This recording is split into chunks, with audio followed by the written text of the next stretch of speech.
I apologize for the buff in YouTube. It's like my software is really acting up right now.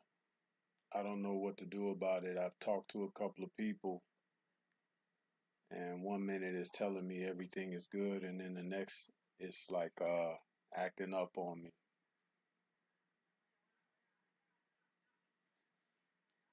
But I'm gonna try to let it ride out.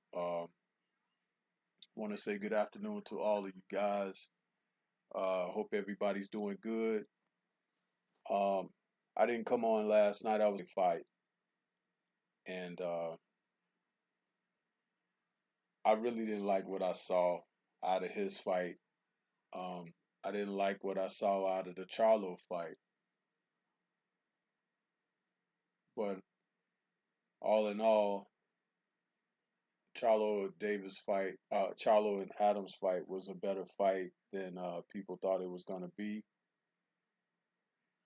But it was a fight that Charlo could have won a lot easier had he done some things technically.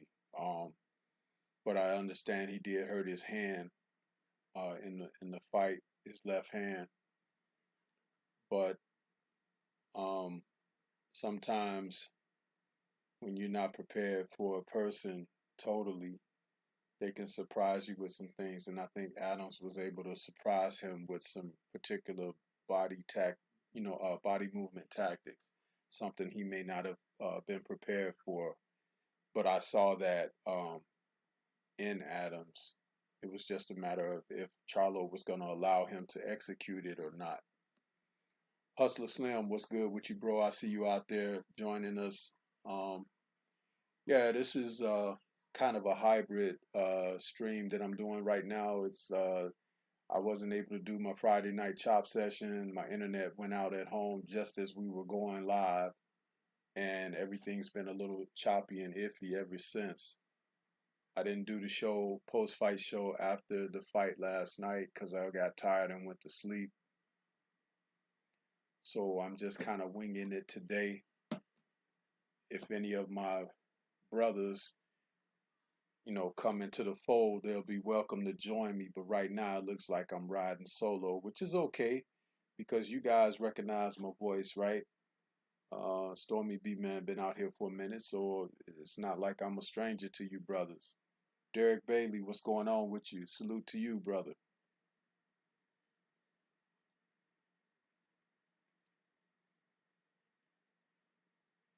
Yeah, the fights last night, the Lubin fight against Atu. I don't know where they dug this guy Atu up from, but he didn't belong in there with Lubin. And I saw the moment when he hurt that left bicep or right bicep. I don't remember which arm it was, but he hurt his arm and it looked like it was a torn muscle or something like that. Didn't look too good for him. You know, it's one of those things where these guys they put themselves in a position. I don't know if they're just trying to secure a payday or what. Lubin looks like he's ready to take another step up. I don't think he's ready for Charlo yet, but um, the guys that they're putting him in with, he's a lot better than they are. I was trying to think of who he reminded me of, and it came to me last night while I was watching the fight. Lubin reminds me of Obakar. If you guys don't know who Obakar is, look into the history of the Kronk Gym, roughly around the time that Felix Trinidad was coming up, because their paths crossed, and Obakar was a young fighter coming out of Detroit. Um, Good fighter, but he was orthodox. Lubin is southpaw, but they fight quite similar. And Obakar was a tough, rugged young prospect trained by Emmanuel Stewart. And once he crossed paths with Felix Trinidad, that was kind of like the end of him. But he fought a lot on the old show, Tuesday Night Fights. Um, Obakar was an exciting fighter, a Midwest fighter that was worth watching. When he put on. And he could fight, man. He had very good combinations. He had a big heart. Uh, like a lot of the crime gym fighters, he did take shots, you know, but he was definitely a fighter that gave his best. I always felt like he was better fit for 140 pounds. They had him fighting at 147. I think he could have grown into 147, but they did have him fighting there. Uh, and he was around when that era of Freddie Pendleton and all those guys. You know, those were some good fighters, man, back in the early 90s. You know, very good fighters. Early to mid 90s is when those guys fought. They were good fighters. Uh, very good era of boxing. I think that was the last of the era of fighters where the prospects fought on levels, you know, and they graduated to another level and they moved up and worked their way toward title shots.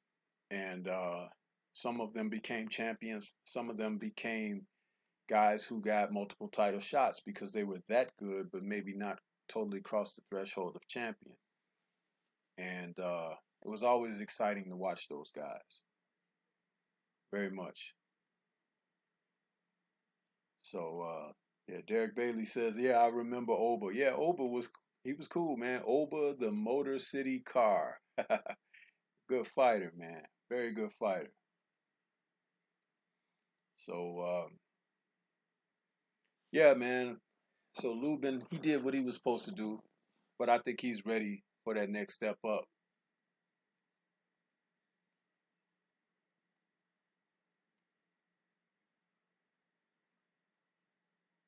Yeah, Derek Bailey. He lost to those guys, and guess what? Those guys were the champions of that division. And if you think about it, each one of them held one of the belts. I think I Corte had the IBF. No, Felix Trinidad had the IBF.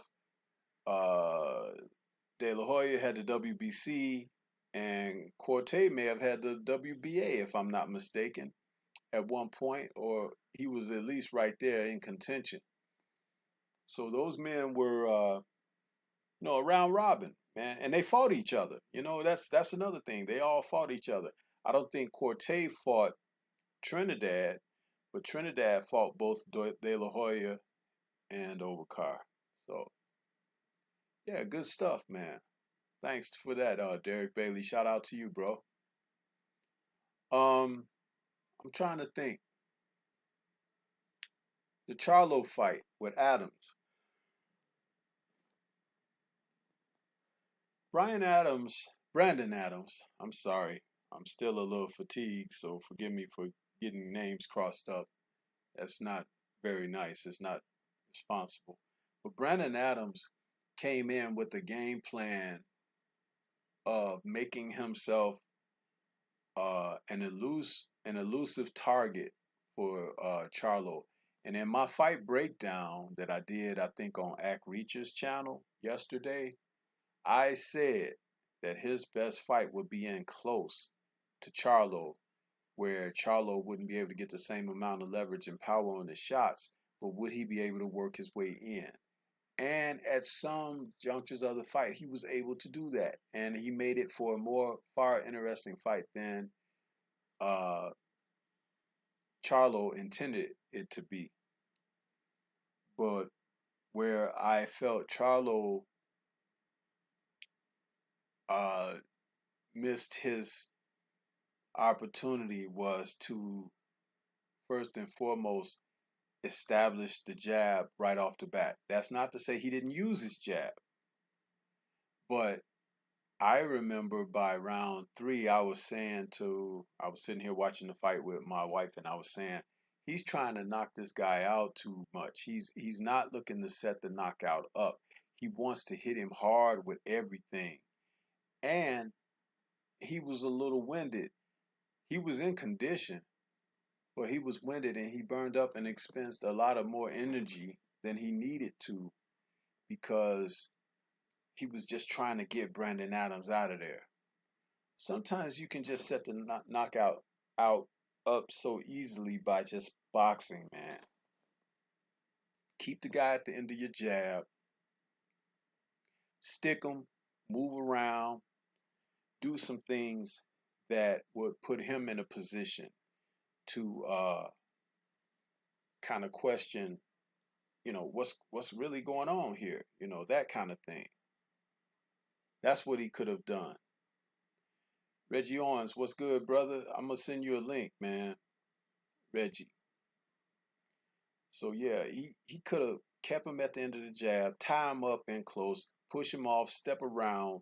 But he was trying to fight him. He was trying to get him out of there. And I know as a young man and you're trying to work your shots, that's what you want to do, but it wasn't necessary. You got 12 rounds to work with and you're the champ, you know. You make it difficult for that guy. Don't make it difficult for yourself, you know? And that's what he needed to do. And Ronnie Shields was telling him a couple of things, but I don't know if they actually really worked on that or not. Kind of have to question that.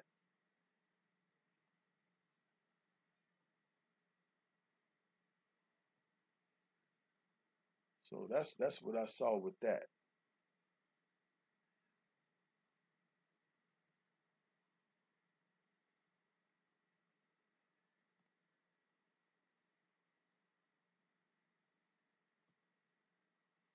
Yeah.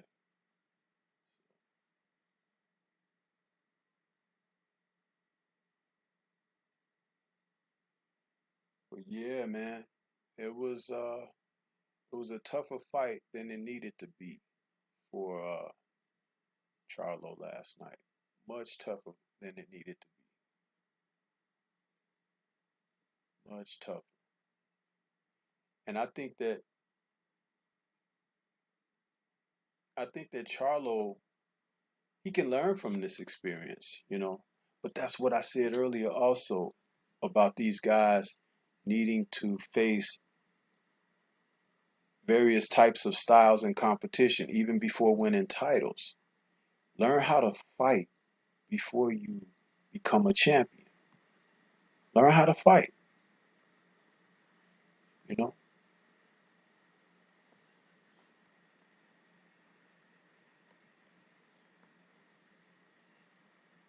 So, that's what I saw. And he can go back to the gym. He can work on some things, but he will need to learn how to win fights, win rounds without trying to blast someone out. You know, you trying to blast guys out, you could get blasted out, you know? So that's something he's gonna have to think about and consider.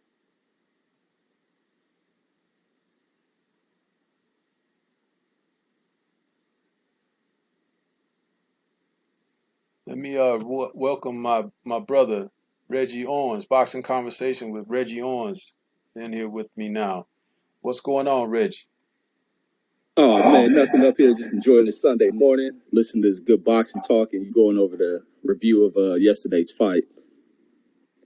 Yeah, man. Just I was so tired last night. I couldn't do a post fight last night, you know, and I just felt like I'm not really busy right now. I thought I'd come on and do something, talk about it a little bit.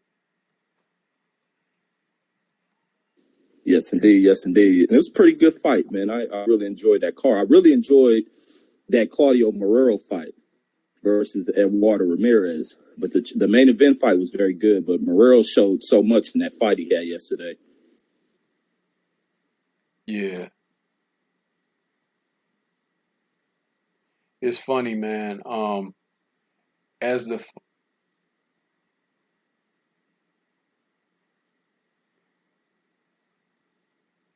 I want to say,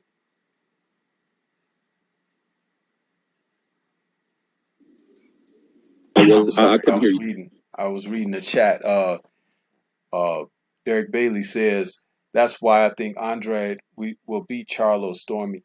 You know what? That's not out of the question because Andre can box. This is the thing.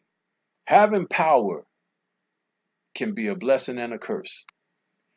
But if a person that has been trained how to use the power, he's more of a double threat. But a boxer, a good boxer, can beat a puncher almost any day of the week. And boxing is more than just sticking, moving, having, being able to block, parry, defend, but also the subtleties and mastering of tactics, when to tie a guy up in clinches, when to walk a guy backwards or press the fight to make the guy go backwards or to make him come at you, make him throw shots at you that you want him to throw so you can set up counters and things like that. That is a total boxer.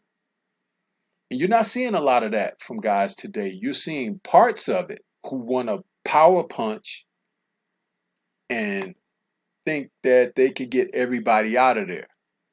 But those men with that type of mentality, they don't have that idea that they could be got out of there, you know. And that's the dynamic that a real coach and trainer is going to let them know. Hey, just like you want to get that guy, he want to get you too. You have to set it up.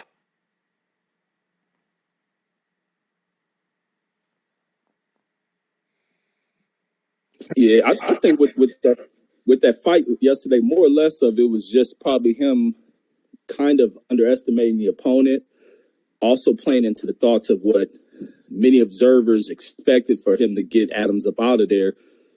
But Adams was a dog in this fight, and that's just the way it boils down. And even some of with fighters who have height advantages into fights with shorter fighters can also prove difficult for champions who we view and look at as being a more dominant opponent. Sometimes you're just gonna have to ride out that full 12, and I think that's the situation Charlo got himself into. But you just can't go in there and think that you're just gonna walk through an opponent, because styles make fights, and sometimes opponents make adjustments that they may bring in an element you're not adjusted or used to. And I think that's just what happened yesterday. But all around, Charlo could have worked off of pure boxing, cruiserweight, which kind of is what he done, along with trying to do a lot of head hunting. But he did what he was supposed to do. Well, what he was supposed to do was, in the outcome, be victorious. And yes, he accomplished that. But it's the means by which he went about accomplishing that should be an alarm. Because, like I said, a lot of these guys, they used to blowing people out and blowing them up. But see, a guy like Adams, what he did and what he presented, there are fighters out there like him. A lot of them, actually. Why hasn't Charlo fought any of them like that prior to now? How many fights does he have? 30 something? 32, 33 now? Huh? And when you look at it, there's not one single style on his record like what Adams brought to him. But he's a world champion. You see? This is what I keep saying. I cannot stress it enough. You you you start scoring once they realize, let's just strip Charlo down to like when he was a prospect. He and his brother were fighting at the same weight classes and everything. So this could go for both of them until they split from weight classes. Um, when you realize one of the guys really got good power, now it's time to start putting him in with different styles. Don't keep putting him in with guys that he could blow out. Stop that shit.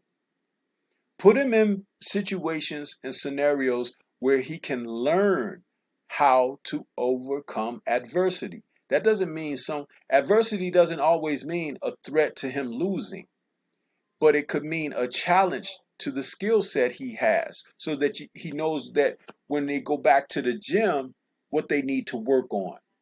Do you understand what I'm saying? And and when you do those type of things, you have a broader chalkboard to look at, and then you can evaluate what you need more to add to what you're facing. because personally, I think that I gave him more credit than he deserved in my thoughts about him going into last night's fight. I thought he should have beat Adams a lot easier than he did. And yes, he did have a hand injury. But what I'm saying is what I thought I would see from him did not come to pass.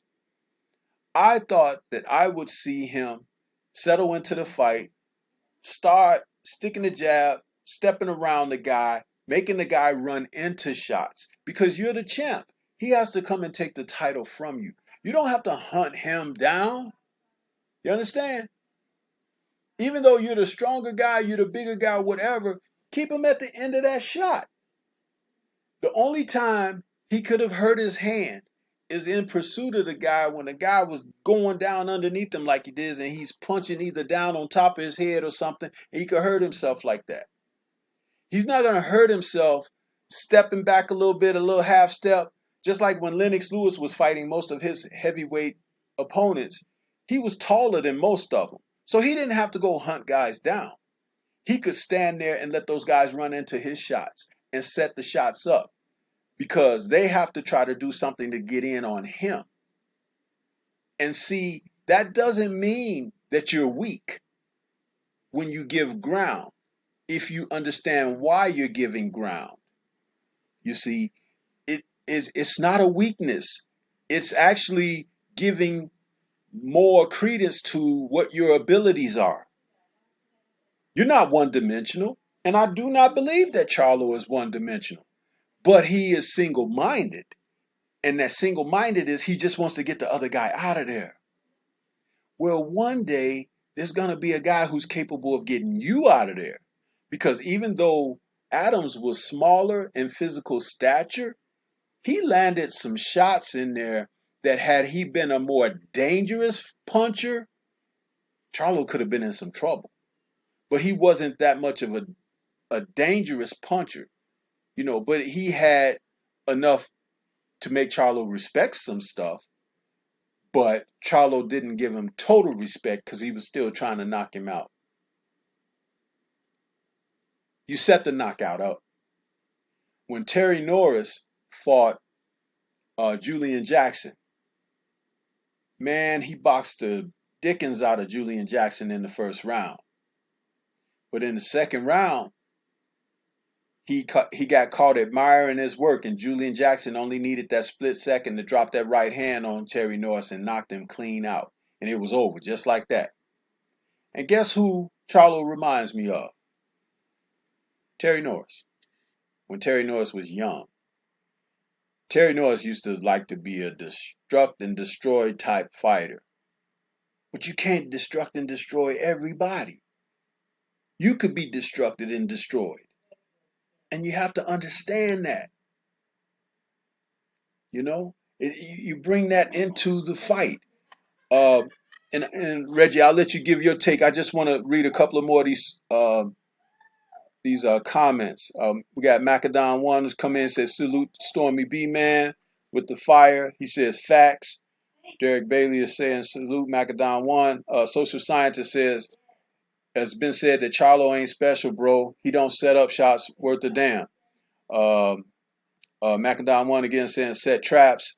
Bonton South D Town says I think Charlo fought at home, fighting at home got to him, and he wanted to make a statement, and he knocked the guy out fighting in front of his home crowd. Social scientist says Charlo might be one and a half, or two-dimensional. Laugh out loud. He also says we can't keep making excuse for that dude. Last fight it was because his twin lost. This fight is because he's at home. You got to be a champion in all situations. Sir Ken says Stormy B-Man salute. Salute to the wrenches and salute to the chats. Smash the like button, my people. Yes, indeed, Sir Ken, thank you for my reminder. Please smash the like button if you're out there in the chat listening in, and give a big ups to the channel. If you don't like what you're hearing, please, hit the thumbs down. But if you like what you're hearing, give us that thumbs up, please, for your support.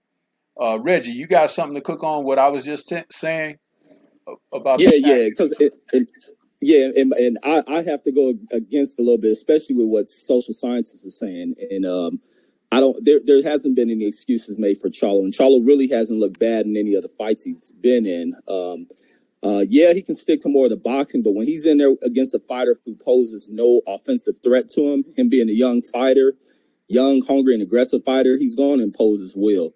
Or he will abandon the boxing a little bit, the setups a little bit, just based on who he's in there with and how he feels about where he stands, where there's no threat. So, of course he's going to be imposing on those fights, but there's no criticism I can draw on Charlo. He's kind of float his way through boxing now. But the other thing is he's at a point to where he cannot be mixing and matching opponents based on the different styles match up to, I guess, kind of get him to a point. I think he's at the point.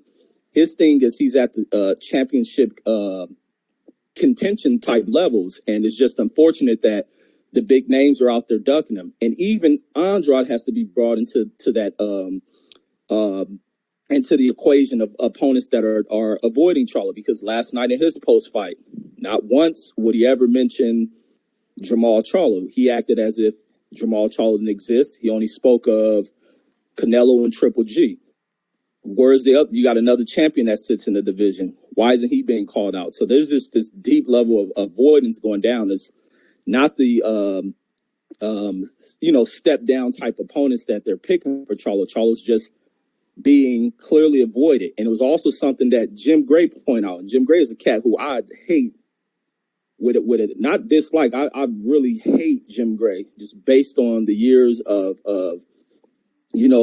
disrespect that he's shown a lot of boxers over the years. But for him to get in that ring and point out the fact that it's clear as day that Triple G and Canelo are avoiding him, I commend him for stating that, because that's the situation that Charlo finds himself in. But with him, I think he does have all the style. I think he does have the boxing tools that are necessary going into the game. But him being just a young, aggressive, and strong fighter, he comes in the point where he's just trying to mash through cats without setting things up. But once if an opponent is in there who will pose a threat to make him go to where he's not having to kind of side with trying to be the knockout artist, find that opponent, hopefully a former champion or current champion brings that up out of him. An Andrade fight would bring that up out of him. Even though Andrade fought in a very weird style yesterday, I think in a step up type opposition, Andrade will come in and bring the work with being a pure boxer and setting things up, forcing the style matchups will force Charlo into showing us the expert side of being a boxer rather than choosing to be a knockout artist. And then the two dimensions, there's more than two dimensions to the cat style. But it's just time for the other champions to set up.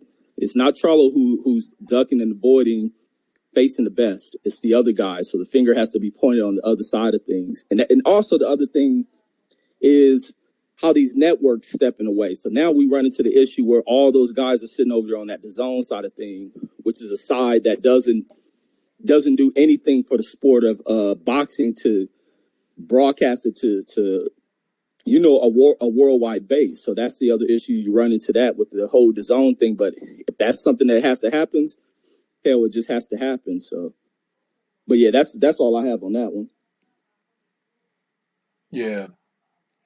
Well, and to second you on that, Reggie, what you were saying about Charlo and the comment that was made by social scientists. There's a difference in being uh, using a critique analysis of what we're witnessing, and not being harmful of as if the young man is not accomplished. That's two different things.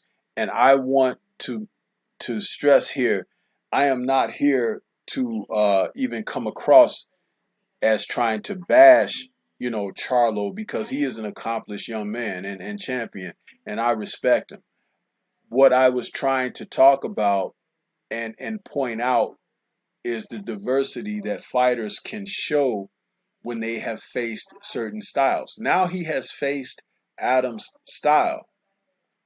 He will have that experience going forward. But a guy like Adams is the type of fighter he should have fought prior to now. That's my point.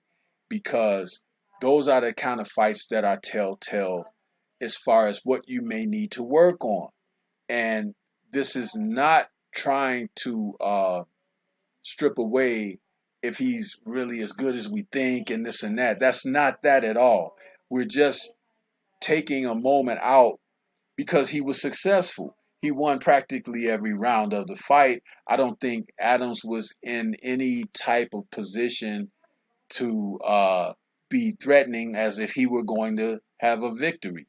I just think that he posed a more difficult fight last night than Jamal had to fight had Jamal been better prepared and equipped to deal with the style that Adams has and presents, and someone of Adams's physical stature, because there are fighters out there like that. And you can emulate that by setting up fights in the future for opponents like that. Even in sparring, it's not the same.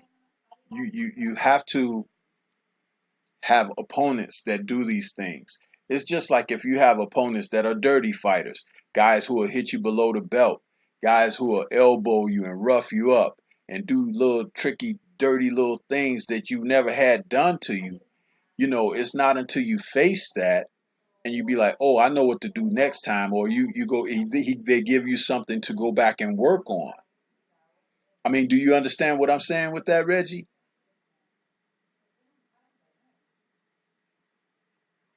Reggie, you there? Yeah, yeah, I understand. I was trying to get this phone to come off mute. Yeah, no, I Oh, understand clearly what you're saying. yeah, because I wasn't, you know, and nor do I feel you were either. But I want social scientists and anyone out there in the chat to understand we're not trying to bash the guy. We're celebrating his victory, but we're also, we have to be constructive in our critiquing of what we witness.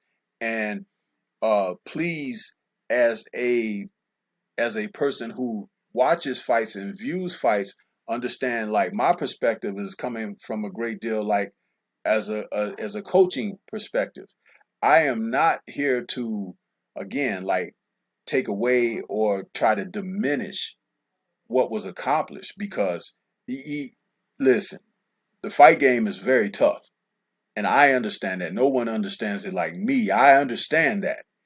But like I said, it could have been a much easier fight had he done some things tactically and strategically because he could have made it a horrible night for Adams. He didn't make it a horrible night for Adams. What it ended up being for Adams is a good show for Adams.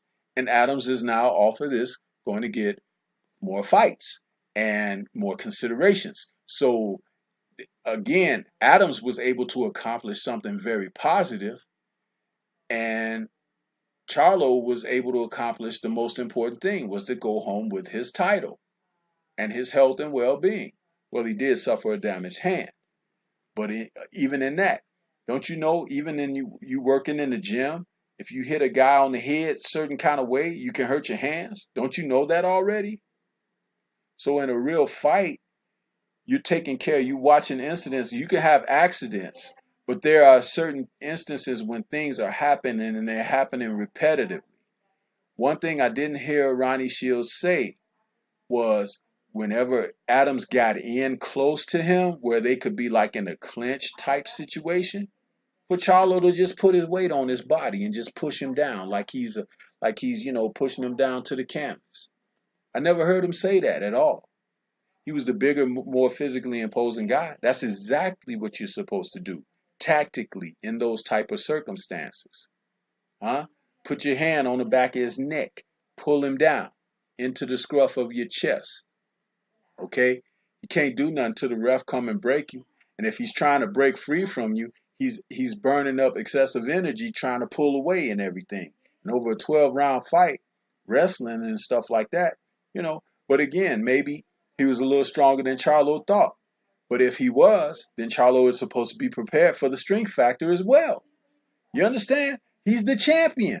These are not, again, you can't make an excuse when you got the belts, you see? And I'm not saying Charlo was making excuses. I'm actually pointing things out here and how I assess. It's like these are the kind of things that promote the growth of a fighter, you know. So you have to know what to do under circumstances. I want to go back for a moment and kind of read a few of the comments in the chat because we got people that's in there uh, making comments. Bonton says, I think we are being too hard on Charlo. A win is a win. We can't forget that styles makes fights. And social scientist says, he said that because they're on the zone. Should be easy fights to make. We definitely can't cry about any PBC fighter being frozen out with what they're doing to Crawford. Bonton South D-Town says, this Charlo versus Adam fight could be looking at what Earl Spence versus Sean Porter is going to look like.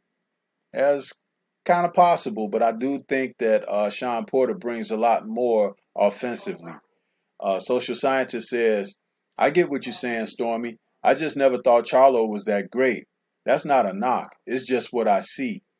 Joseph Brown, salute Joseph, you out there. Thanks for coming by. He says, exactly. Adams made a good account of himself. And Sir Ken says, I just think that Adams and Porter's style presents problems for all fighters. Plus, the guy has a nice chin. He definitely has a good chin, Sir Ken. We saw examples of that in a few instances where Charlo nailed him very solidly. Social scientist says Adams did have a great chin. I think that had a lot to do with the fact that he didn't have to cut weight. Um,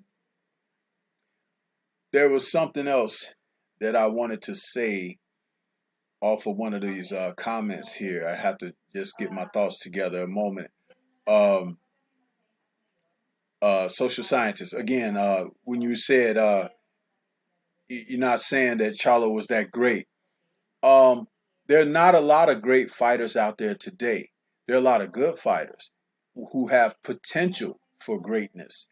But what will allow them to have the receipt of the mantra of greatness is to fight the quality opposition, to face the various adversities that are on the horizon for them, and to ensure that they go after legacy.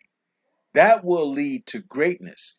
Being 40 and 0 and not having been challenged is not going to make you great and not going to equip you, with the mantle of greatness. You have to have the challenges. You have to have someone that is going to, we need to see a guy get dropped, get back up and fight back. We need to see a guy who may have fought at a deficit. He had an eye that was closing, or, like in last night's instance, Charlo had a bad hand and he still won. Those are things that you can build upon like that. But if a guy, take a round where he got really beat up bad, but he had to come back in the next round and get his fight back or whatever, that type of stuff, that will give you a chance to make an assessment of where he can go towards pursuing greatness. But please stop handing greatness to people who have done nothing great. You understand? When you look at who's in the Hall of Fame and look at who is considered all-time greats, let's just say go back one era from present era. What did those men accomplish to become labeled great? Do you see these guys today doing the same thing? If you do not, which I certainly don't see many of them doing, you cannot consider them in the class of greatness yet. You know, but we hope that they put themselves out there to contend for greatness because that's what we like to see in the sport. That's when we know the sport is really cooking very well, you know? Um, yeah, so yeah, and smash the like button. You got something to say on that, Reggie?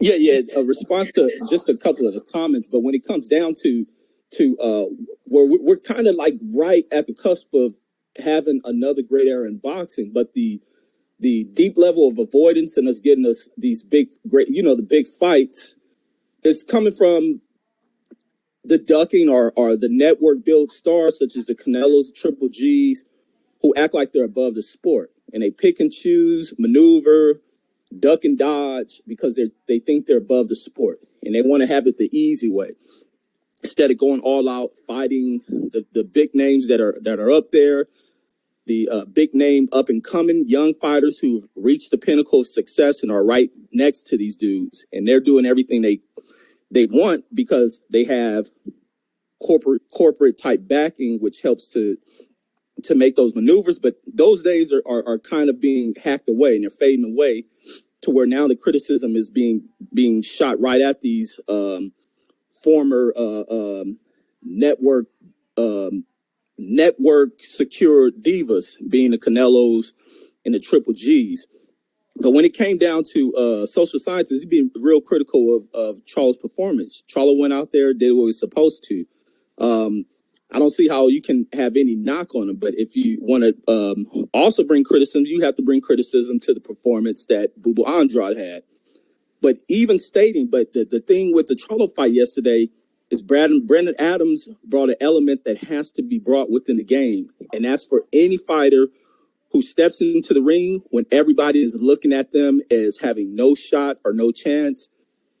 It is very important for fighters to not accept what is being put out. You go in there, you give your all, you feel as if you're equal with some of these guys. You put in the work, you put in the training.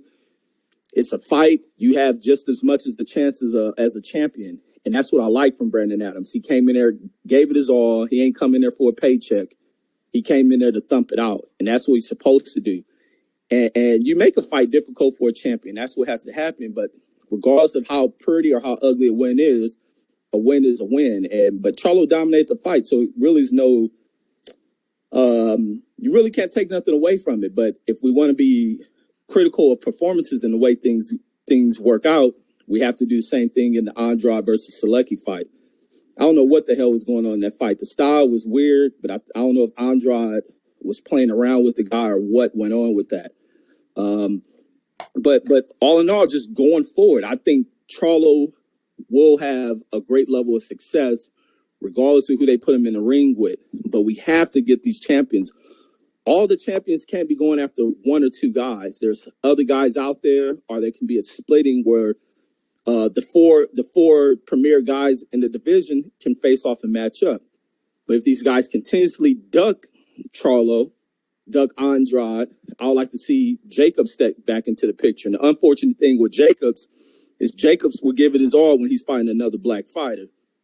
But that all just makes for great fights. So I would love to see that as well. But Canelo and Gigi has to step it up. But I see Gigi possibly retiring if he can't get that Canelo fight or him fighting a relatively unknown fighter they just grab out of the universe. So, but all in all, it's nothing I can take away from that. I just like what I seen with Brandon Adams, him going in there and not laying down, him going in there seriously trying to take those titles from Jermell Charlo, and that's what underdog fighters have to do. Putting that work, you sacrificing and suffering, going through these training camps, being away from your family.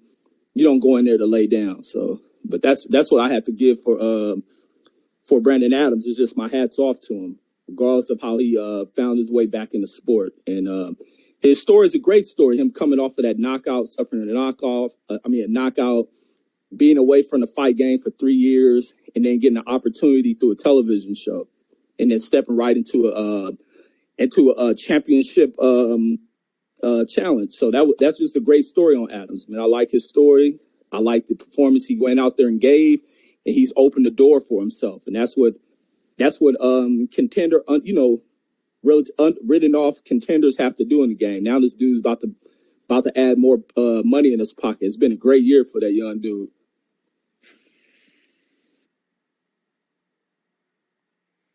Yeah, um, I feel you where you're coming from with that, and I wanted to say that you know, a couple of comments in the chat where Bonton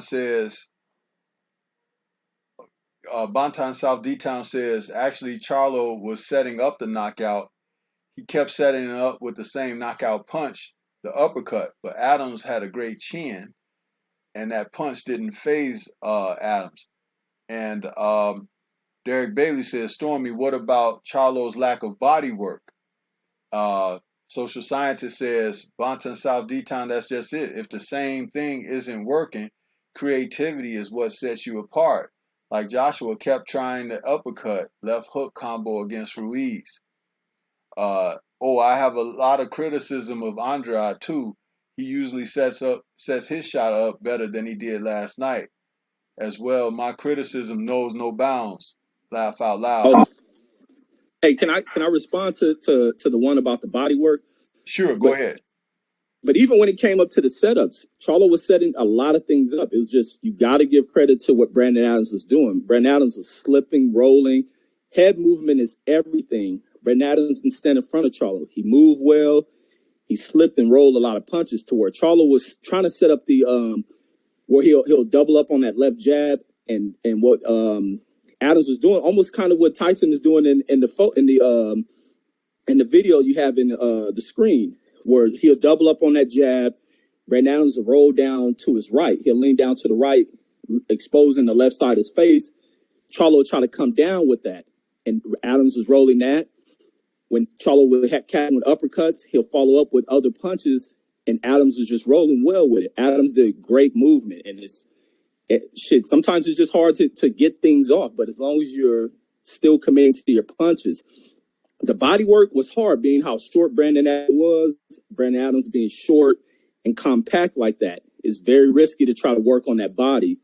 But inside the clinch, Charlo did a lot of things to neutralize Brandon Adams from the clinch, and he did more of the work from inside of that clinch. But those are the opportunities he could have worked to the body. I would say that.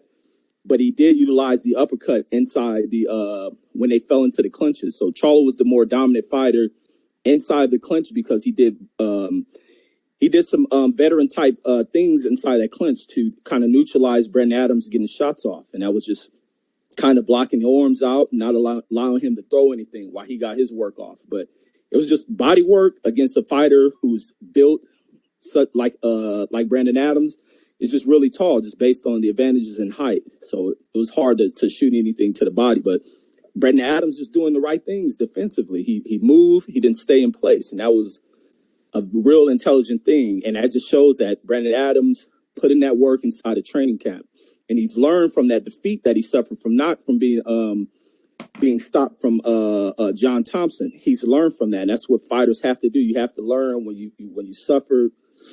The most devastating way to lose a fight by knockout. So hats got to go off to Brandon Adams. He just came in there and he didn't lay down. He played the game the way a boxer's supposed to play the game, and that's to get in there and have skin in the game and not just throw yourself to a champion and being exposed and turned into a internet meme. So it was just some things Charlo had to overcome, but hell, any of the fighters in that middleweight division would have found it difficult to landing shots on Brandon Adams with the movement. I'd like to see, maybe that's where Triple G will go. If Triple G avoids these other champions, I'd like to see him and Brandon Adams get it on, see how that goes. Yeah, the way Brandon was focused last night, he looked like a guy that could have been a very bad matchup style wise for Triple G, you know. And Triple G and their people, they don't really want to fight a fighter that they think could have a good chance. But excuse me for that yawning.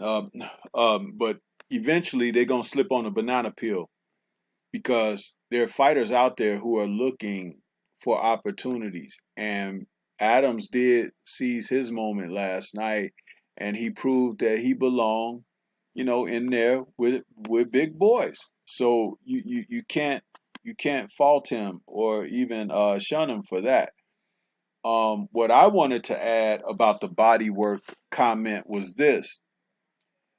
as a coach in the sport, knowing what to do for certain guys who bring certain physical tactics or whatever.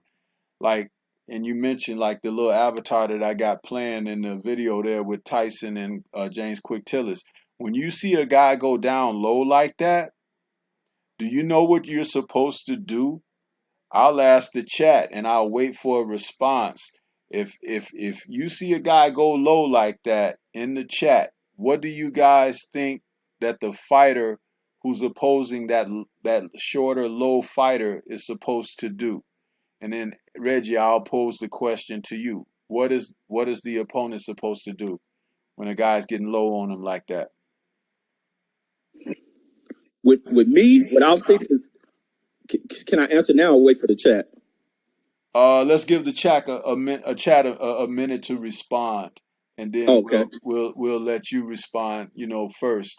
I'm watching my little clock here. I can give the chat a couple of seconds to respond to that question. What should you do when a guy's getting real low like that? What should be your response to that? I'll give him a few more seconds and see if anybody could say anything. Sometimes people will wait because they don't really have an answer, and that's okay too if you don't have an answer. So I'll let you go ahead, Reggie. What do you think? I gave him 20 seconds, so we didn't get any comments. So if I was in this moment like Quick Tillis, I would have right now. Quick Tillis is too far in. We really couldn't get a shot with leverage and being accurate. I would have took inch back a little bit, set up the punch to see which side Tyson was leaning on, and came and angled the punch down right in the direction to catch him. I would have came over the top with something. But being very patient and precise with the punch. I would have tried to take the step back to where I'm the taller fighter. I would have got down, kind of lowered the level, and probably possibly caught him with an uppercut, regardless of where he was coming, where I can catch an uppercut that's coming low enough, and I'm also bringing that punch up if he's trying to roll away from it. But I would have took a step back is what I would have done. But what you would have done, Coach? Okay, this is what I'll say. Now I will say this: you are partially correct in your response, and I'm very very proud to hear that for you, but not surprised because as I told you in one of my comments in one of your videos, I said you definitely remind me of myself a lot with some of your details, attention to details. But this is what you're supposed to do. When a guy gets low like that, you take a half step back so you can see him. You understand? Because he's in close to you. So if you're not gonna put your hands on him, meaning like wrap him up or something, or push him down to the canvas, what I said is one of the tactics that CHARLO could have used. But if you're not gonna do that, you take a half step back so you can see him. Now, you don't punch at him until he's coming up. Understand this: he cannot defend himself coming up out of the crouch. He can protect himself and guard himself going into a crouch and going into a dip, but coming out of that, he can't. So you catch him coming back up. And the one thing that Tillis did in the video that you see playing on my avatar there is that he kept punching and Tyson kept moving, but out of the way of anything that he was trying to do. And so as soon as Tyson came back up, he threw a last punch, which was like a left hook. It's physics actually, but it's something that you have to work on that in the gym, and it's something that's very spontaneous. So it's not like if it's happening during a fighter's gonna think, oh, I gotta hit him when he's coming up or this or that. But it's something that you work on over a period of time that you just understand. But the natural reaction would be if a guy got very low like that, you step out of range for him, so he can't do anything. Now, what happens when you step out of that range from him? He has to reset. While he's resetting, you can do something to him. That's why Holyfield fighting Tyson was in their first fight was a great thing to watch because two losses that Tyson had, Buster Douglas first, and then to Holyfield the second. Buster Douglas outboxed Tyson. You understand? He basically fought like a big man, Ali type boxing, jab combination, stick 'em, move, that kind of thing, circle him, tie him up on the inside. Yeah, but Holyfield outfought Tyson. And what was amazing that Evander gave an interview once, and this was kind of recent, like within the past 6 years or so, he gave this interview. It's out there on YouTube somewhere. They asked him, "What's the hardest puncher you ever faced?" And he talked about some guys. And then the guy noticed that he didn't mention Tyson. He was like, "Well, what about Tyson?" And he was like, "I never got hit with any of Tyson's big shots." And the guy was like, "Real? Wow, really? He never hit you?" And he's like, "No." He's like, "Believe it or not, I kept my hands up, and everything Tyson threw, it either went over my head or I blocked it or caught it and shot back." He was like, "But he never caught me with no big shots." And to a certain degree, Evander was right, but he lied, because in their first fight, Tyson hit him right after the opening bell. He came out and hit Evander with a huge right hand and damn near knocked Evander out. But what was interesting about that was the reason Evander got hit with the right hand was in sparring, he trained for Tyson to come out and throw a big left hook, because Tyson had been doing that. And so he was ready for the left hook, but he wasn't ready for this big overhand right that Tyson threw that nailed him on the top of his head and damn near knocked him out. So it was funny to relive that memory and have Evander speak about Tyson never hitting him with a big shot. But after that, no, he never caught him with a big shot again. And what he did was, in close, he got his shots off against Mike and then turned Mike in circles, or walked him in clinches, walked him sideways or walked him in a circle.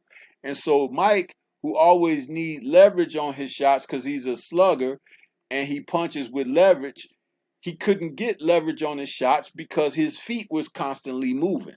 And if your feet are moving, you can't punch and with power and leverage in the manner of which Tyson did if your feet are moving at the same time.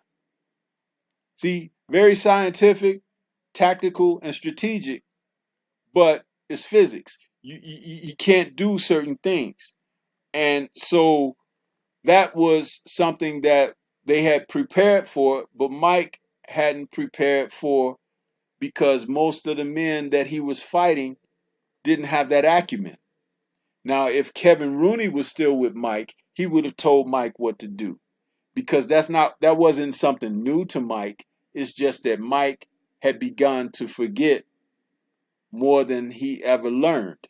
You know, there was some kind of disconnect. I didn't understand that about him myself, but it was like he almost forgot that he was a damn undisputed heavyweight champion of the world at one time. Since he came out of prison, he was not the same guy mentally anymore. And I don't know if they did something to him in prison and they broke him, which is highly possible. He would never admit it. I've heard some rumors. I know some people who are in Indianapolis police, and I've heard some things, but it's like there was a disconnect with him. I could see him sitting in corners in tough fights in his second part of his career, and you know, whoever was his corner man, whether it was Ronnie Shields, whether it was who else to work with him, Freddie Roach worked with him a fight, and whoever it was almost like a disconnect. He didn't remember that he was once a world champion, and that's a very sad thing to see. But yeah, but that's how you handle that. When a guy gets low, take a half step back. He raise up, bam, you tag him. Then you step out of the way again, make him reset. Then bam, you hit him again. It's strategy and it's tactical. But these are the type of things, again, like your coach, your trainer is supposed to be teaching you these things, and you work on them and you fight opponents who can bring that out of you. You know, and because these guys fight so rare now, they once or twice a year, they're not getting that extra schooling in with multiple opponents in fights. You know, And that's another thing that's missing, because the more you fight, the more you'll be in sync, the more your timing is on, and the more you're able to execute certain things in the ring. And just staying active and busy in the gym is not going to do it. The gym is where you put in the hard work. The fight is the easy part of the work. And I don't mean to say the fight is a breeze, but what I'm saying is what you go through in the grueling part of training in your gyms, that's really rough. And that's why it's important that you have quality sparring in the gym, because you don't want to be getting beat up in the gym or having wars in the gym. That takes years off your boxing life. Let me get back to the chat real quick. Uh, let's see. We have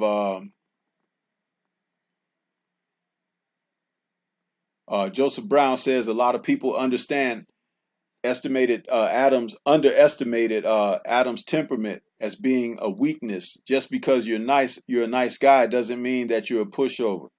That is true. Bonton South D Town says Adam is just one of those fighters who will make anybody look bad, like Austin Trout. Sir Ken says Adams boxed small, which made it nearly impossible for a lot of body work. And Social Scientist says, true, it's mad hard to hit a shorter dude to the body if the shorter guy has any kind of defense at all. And we got Sheldon Holmes saying, salute Stormy B-Man, was cooking this afternoon. Salute to you, Sheldon. How you doing, brother? Bonton South D-Town says, put his body weight on top of him. Absolutely. Derek Bailey says, get low with them. That's not always the case, Derek Bailey. If he's a shorter guy, it's going to be very hard to get low with a shorter guy. If it's two guys who are of equal stature, one has to get lower than the other. Yeah, that's true. Sheldon Holmes says, y'all talking about Adams? Reggie Owens says, Sheldon Holmes, yes. Um, Derek Bailey says, Mike was nice back then for Tillis. Joseph Brown says, that is an excellent point. Never looked at it that way. Uh, Joseph Brown says, I was going to shoot an uppercut. Derek McGee says, salute family. Sheldon Holmes says, me and Trick Nolte were talking after the fight, and we looked at Adams as the Montel Griffin came up in comparison, especially when he throws and landed his blind hand left hook. Yeah, that's kind of interesting. That may be true. Montel Griffin was one of those guys. And Montel had very long arms for his height, too. That brother, I know Montel. He's from Chicago here. He and Derek Harmon are very good friends, and they're both from Chicago. So I know those brothers. Joseph Brown says, I remember watching that fight. I was 17, watching it with my uncle, and they were surprised how Tyson wasn't able to land a flush shot on Holyfield. And Derek Bailey says, fight facts, Stormy. Mike regressed. And Sir Ken says, smash the like button. Yes, sir, people, smash that like button for the Stormy B-Man chop session, Sunday afternoon special edition. So, but yeah, Reggie, as I kind of went on a little long-winded there, but did you feel me as far as what I was saying about how to catch the guy, or how to respond to a guy that goes into a deep crouch like that? Oh yeah, absolutely, absolutely. And as you speaking on that, I'm looking at still looking at the video avatar and just looking at it. If Tillis would have made that adjustment and did exactly what you said, it was a moment where she could have caught Tyson, but he just got happy on the trigger, way Yeah. too happy. And matter of fact, as you're saying that, that's the same thing, but it wasn't the same as Fury, but that's the same thing that the German guy was doing against Tyson Fury when Tyson was using a lot of the head movement on the ropes. If that guy would have took the step back, waited for Tyson Fury to reset, if that was Wilder, it'd have been lights out. But you're absolutely right. You wait till the guy comes up from the crouch when he's resetting, then you let off the fire. And then also it's important when taking that step back to make sure you're set up and ready to go to launch off that punch. And that's the other thing with stepping back, making sure you're riding you're stepping back and putting yourself in position to counteract whatever they're doing. But absolutely, I totally agree with that. Yeah, Too. and the other thing about it too is this: when you when you when you take that step back, that they have to reset. Understand what reset means in boxing. Reset means a total disruption of what was intended. Okay, because you never know if you didn't make the guy reset and he landed a hell of a shot on you, put you on your ass, or even put you on Queer Street, if not knocked you out. The simple fact that made him have to reset, replant his feet. Understand that that's how that works. I remember one of the old calls in old boxing coaches, what they would tell a guy when you got a guy up against the ropes and you hitting him and you working him really good, you kind of step back, hold on, and then if you crack him and step to the side and let him fall, he might land that canvas and then not even get up. You know, it's they used to actually let him fall, let him fall. They used to yell that out. You know, and another thing, you mentioned Reggie about the Russian guy when he was fighting the German guy fighting Fury in that corner. You know, Fury, all that head movement and stuff, but where was his fat ass body at? Sitting right there like a big body bag. Why are you trying to hit the guy in the head and you know he do that little dipsy do shit that he do, you know, man, hit him in his breast. They jiggling all over the fucking place. Hit him in that damn belly. Huh? That's where you're supposed to hit him. You can't miss that. It's all in your face. That's what he's supposed to do. Right. I don't understand it. That's like Deontay Wilder. I was so angry at Deontay that he was headhunting so much in that fight with Fury. And I was like, hit that dude in that beefcake. It ain't going nowhere. All that the up above the shoulder, that little peanut is moving. But everything from the shoulder blade down ain't. It's right there. I believe Deontay can knock people out with body shots too. Cause he can fucking hit that hard. So why not? You ain't only gotta hit a guy on the chin to knock him out. You hit him right in the body, he going anyway. Might even use the bathroom on himself. Because that has happened. But, you know, it's like the body work is very important. Whoever that was that mentioned in the comments, I don't want to go back up, but someone, what about the body work? I think it was Derek Bailey. It, the body work is essential, man.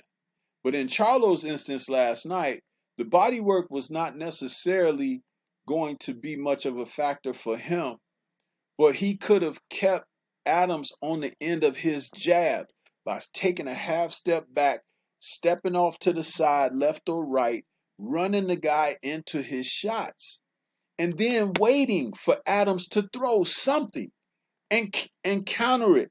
If you want to knock a guy out, the best way to do it is to wait till he throw his first shot at you. But you got to know what counter. If he throws a left hook, you got to know what to counter the hook with. If he throws an uppercut, you got to know what to counter with. If he throws a right hand, you got to know what to counter with. So you wait on it. You even give him a little something. You give him that little head feint like you gonna come in and he throw and whang, you hit him right at that moment. That's how you get a knockout. And to the casual observer, they're gonna look at that and say, "Wow, he nailed that guy and knocked him out." But to someone who really knows the sport and everything, say, "Man, he baited him into that shot and he nailed the hell out of him." You see, because that's science. This is why the sport was called the sweet science for so long. They don't really refer to it that like that no more. You know why? Because a lot of these guys don't have the scientific application because the coaching isn't there. And I don't say that trying to put people down, but I'm saying it because they're not complete. You can you can complete the process by making a fighter polished.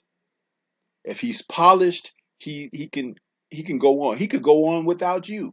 He can get new people. But if you've done your job, a polished fighter can handle himself.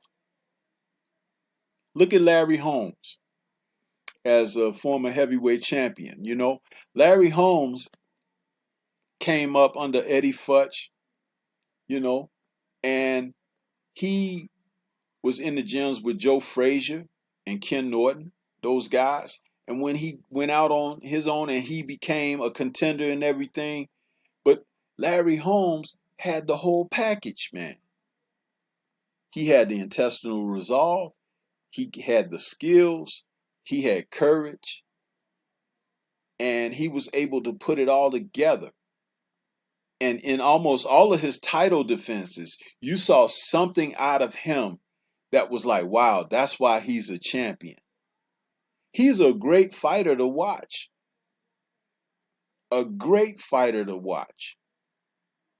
And so many people don't give him the credit that he deserved. He was a great fighter to watch, Larry Holmes. And he could box you. And he got a lot of late round knockouts because he would break guys down. That left jab was always working, but he threw a piston of a right hand. He had a good left hook to the body. He had a really sneaky uppercut that he could hit you with.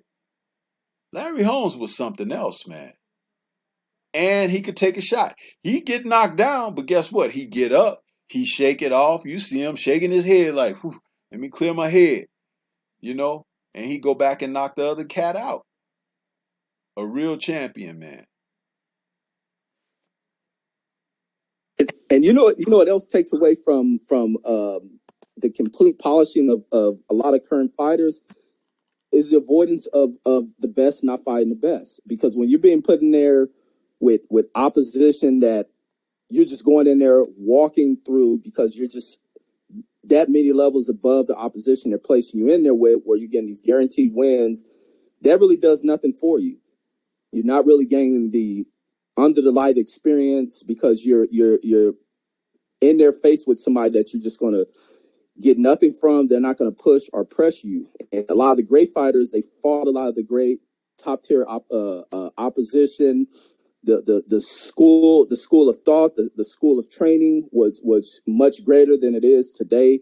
But you do have a lot of fighters who I think can go back in time and compete with those past era greats, but they're just not facing the best of current opposition because everybody's so stuck on not suffering defeats. And that's just one of the double-edged sides of things of you're not getting the best of competition to go in there and compete with, to learn from and adjust and applying things. But I think that's what factors into where we're not seeing cats who display a deeper sense of intellectual abilities inside of that ring because they're faced against cats who they're just whitewashing it inside of these rings. But I think we're there. But once we start forcing, that's why I think our voice is being on here, because you have to think of the sport of boxing, how it was ran with the networks, building up particular guys. It was so easy for them to lock out a lot of the other top tier competition. But now that we have a voice, we're speaking out on these things, it's not so easy for the politics